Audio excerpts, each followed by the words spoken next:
সতর্কতা, ৫ জেলায় অতি ভারী বৃষ্টির চরম সতর্কতা, ৪০ কিমি বেগে ঝোড়ো হওয়ার পূর্বাভাস। আলিপুর আবহাওয়া দপ্তর সূত্রে খবর, আগামী দুদিন উত্তরবঙ্গের ৫ জেলায় অতি ভারী বৃষ্টির চরম সতর্কতা জারি করা হয়েছে।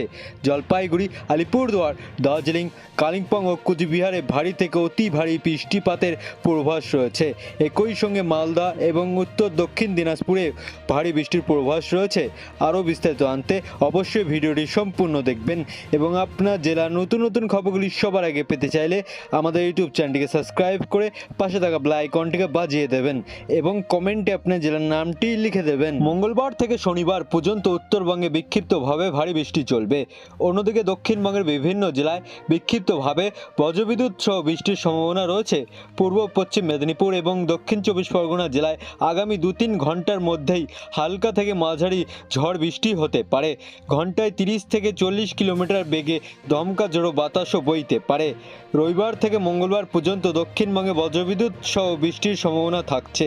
বীরভূম, মুর্শিদাবাদ, নদিয়া, পূর্ব পশ্চিম বর্ধমান, উত্তর দক্ষিণ ২৪ পরগনা জেলায় বৃষ্টির প্রকোপ বেশি থাকবে। আবহাওয়া দপ্তর জানিয়েছে, উত্তর পশ্চিম বিহার ও সংলগ্ন উত্তর পূর্ব মধ্যপ্রদেশ, উত্তরপ্রদেশ ওপর একটি ঘূর্ণিবর্ত রয়েছে এবং মৌসুমী অক্ষরেখাও দক্ষিণবঙ্গের বাঁকুড়া ও ক্যানিংয়ের ওপর সক্রিয় রয়েছে। বুধবার থেকে দক্ষিণবঙ্গে বৃষ্টির পরিমাণ কমতে পারে এবং তাপমাত্রা বৃদ্ধির সঙ্গে আর্দ্রজনিত অস্বস্তি বাড়তে পারে। তবে বৃহস্পতিবার থেকে আবারও দক্ষিণবঙ্গের বিভিন্ন জেলায় ভারী বৃষ্টির পূর্বাভাস রয়েছে, যার মধ্যে নদিয়া, পশ্চিম মেদিনীপুর এবং উত্তর ২৪ পরগনা জেলা উল্লেখযোগ্য। শুক্রবার ও শনিবার দক্ষিণবঙ্গের সব জেলাতেই বজ্রবিদ্যুৎ সহ ২-১ পশলা বৃষ্টির সম্ভাবনা থাকছে। আগস্টের প্রথম সপ্তাহে রাজ্য জুড়ে আরও সক্রিয় বর্ষা। পূর্ব বিহার এবং হিমালয় সংলগ্ন পশ্চিমবঙ্গ ও সিকিমের ওপর একটি ঘূর্ণিবর্ত সৃষ্টি হয়েছে, যার উচ্চতা প্রায় ৫.৮ কিলোমিটার। এই ঘূর্ণিবর্ত এবং মৌসুমী অক্ষরেখার প্রভাবে রাজ্যের একাধিক জেলায় আবহাওয়ার চেহারা বদলেছে।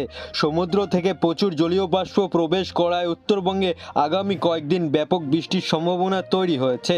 কলকাতায় কেমন থাকবে আবহাওয়া? রবিবার সকাল থেকেই কলকাতার আকাশ মেঘলা ছিল। মাঝে মধ্যে খানিকের জন্য রোদের দেখা মিললেও তা দীর্ঘস্থায়ী হলো না। বেলা বাড়তেই মাঝে মধ্যে আকাশ কালো করে বিক্ষিপ্তভাবে ঝড় বৃষ্টি চলছে। আবহাওয়া অফিসের পূর্বাভাস অনুযায়ী নতুন সপ্তাহের প্রথম কাজের দিনই সোমবারও মাটি করবে বৃষ্টি। এদিন বজ্রবিদ্যুৎ সহ বৃষ্টির সম্ভাবনা প্রবল, সঙ্গে সমস্যা বাড়াবে ঝোড়ো হাওয়া। ৩০ থেকে ৪০ কিলোমিটার বেগে ঝোড়ো হাওয়াও বইতে পারে শহরে। তাপমাত্রা ক্ষেত্রেও পরিবর্তন লক্ষ্য করা গিয়েছে। রবিবার সকালে তাপমাত্রা সর্বনিম্ন ছিল ২৮.৪ ডিগ্রি সেলসিয়াস, যা স্বাভাবিকের চেয়ে ১.৮ ডিগ্রি কম। শনিবার সর্বোচ্চ তাপমাত্রা ছিল ৩২.২ ডিগ্রি সেলসিয়াস, যা স্বাভাবিকের চেয়ে ০.৩ ডিগ্রি কম। দক্ষিণবঙ্গে কলকাতার মতো হাওড়া, হুগলি, পূর্ব পশ্চিম মেদিনীপুর, ঝাড়গ্রাম, পুরুলিয়া ও বাঁকুড়ায় ভারী বৃষ্টির পূর্বাভাস রয়েছে। দক্ষিণবঙ্গের এই ৭ জেলায় একই পূর্বাভাস রয়েছে। আগামী বৃহস্পতিবার নদিয়া ও উত্তর ২৪ পরগনায় ভারী বৃষ্টির সম্ভাবনা রয়েছে বিক্ষিপ্তভাবে।